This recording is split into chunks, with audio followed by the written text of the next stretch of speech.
All right, Elon Musk back on the Trump train, and reports say he's pouring big money into Republican midterm campaigns. He's warning on X, America is toast. If the radical left wins, they will open the floodgates to illegal immigration, and fraud won't be America anymore. All this comes as President Trump signals he's ready to mend fences with Musk. Well, I really don't know. I mean, I like Elon a lot. He was a very, he really helped during the election with his endorsement. He felt strongly. Look, we had one problem. You know, I didn't want to have everybody have to have an electric car, and he makes electric cars. And yeah, I think we get along well. But as Elon Musk opens his checkbook, here's what he had to say about his last run in politics. Would you do Doge again, knowing what you know now? I mean, the thing is, like, I think instead of doing Doge, I would have basically built, you know, worked on my companies essentially. So, and the cars they wouldn't have been burning the cars.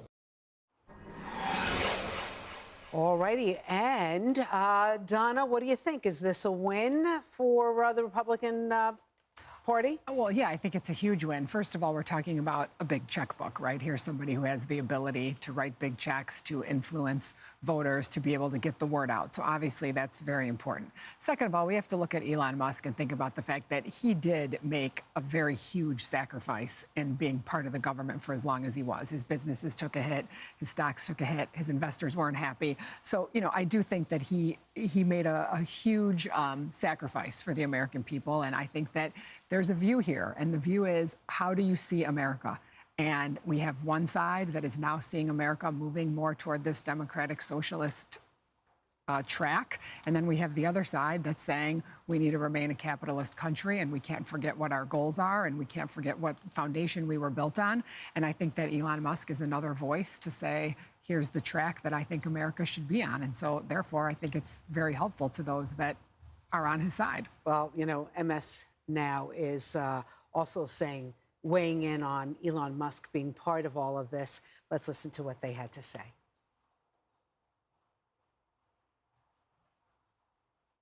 Elon Musk is the richest man in the world. So he has there's no ceiling on what he can give, especially now when it comes to PACs. I think at some point you'll see, a real need for campaign finance, like a public sentiment that embraces campaign finance reform, because the optics of this are just so jarring. The richest man in the world deciding these are the elections he wants to influence. I mean, it just seems not how any of this is supposed to work. Leslie, maybe there does need to be election reform, because what about George Soros? Doesn't he weigh in? And he's done a lot of social justice campaigns, which some of the problems in our city stem from what he's done.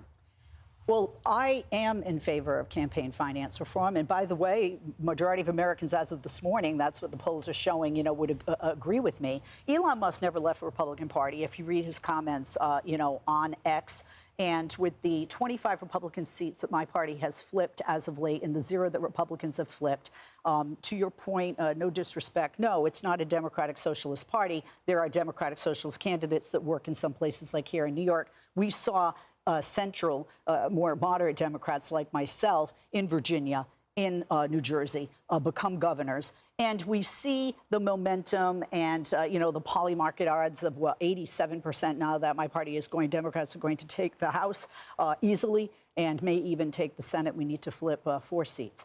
So I don't think his money is going to help. And the reason and I'm not surprised that he wants, he makes a lot of money with Donald Trump in office. He makes a lot of money with Republicans in charge. It may not be the same, if Democrats are, but it's going to take a lot more than money, because right now, if you look at all of the election outcome, the momentum is in my party's favor. And Elon has written many checks to many campaigns that my party has. So George Soros, yeah. Soros. Money makes the world go round. But at the end of the day, what he doesn't want to see is a lot of the economic moves that the Trump administration has made in 2025, the big, beautiful bill. That's going to be money in people's pocketbooks next year. 1,000 to 2,000 extra. That's going to translate likely to votes. So I disagree with the notion that it's a foregone conclusion that the Democrats are going to take the House back. We'll see. But look, he doesn't want to see all of that undone, because if you're talking about a deregulatory environment, that is good for the economy. They're talking about pricing. Affordability is the issue. We all know that for 2026.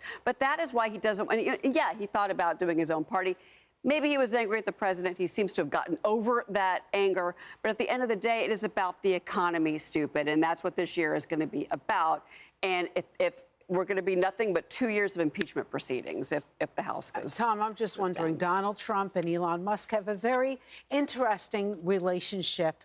Can we breathe deeply now that Elon Musk seems to be on Donald Trump's side? Yes, I think it's great. It's great news. I always knew that there was a fight brewing because it was just too intense. Elon was up there on stage with him, jumping up and down. The energy was too high. And then he ignored his companies to do Doge. I just think he wasn't getting enough sleep. You know, when I don't get enough sleep, I get a little cranky. And I said, you know, they're going to get in a fight. So they did. But now they've made up, and I think it's good.